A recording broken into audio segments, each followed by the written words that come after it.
All right, first grade, what we need to learn about watercolors is all about the tools you need and all about how we use them. Please watch very closely as I go through the steps, then we can do it together to practice, and then you're going to do your own project. We're going to need your paint set, a paintbrush, and water.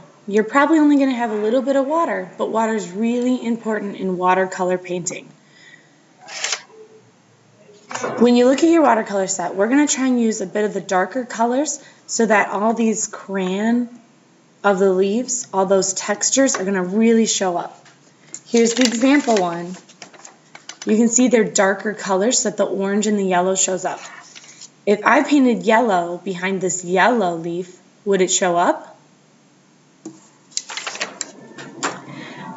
So I'm going to look at my paints and choose, how about green to start with?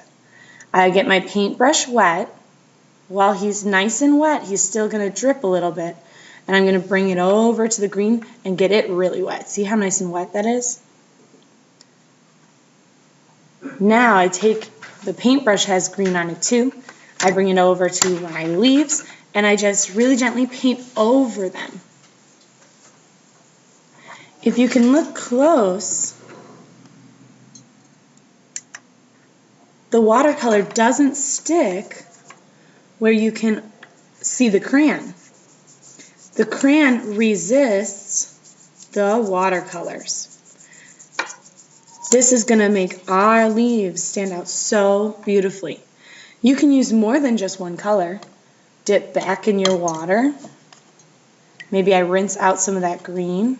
Now my paintbrush is clean again. And I could bring it to another color. How about blue? I get the blue nice and wet. I get blue on my paintbrush. And I can paint on top again. Now maybe I need to go all the way to the edge, okay?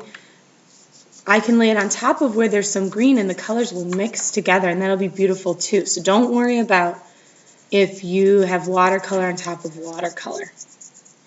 If you'd like it to be a darker color, dip back in that wet paint without more water. Just dip back in. Now I have more paint and go on top again. And can you see how much darker that is? Much darker. Remember to be very careful since we all are going to have a cup of water. We don't want to spill that cup of water all of our friends, our tables, or our beautiful pictures. And make sure you're taking care of Mr. Brush and Mr. Brush's hair. Thank you.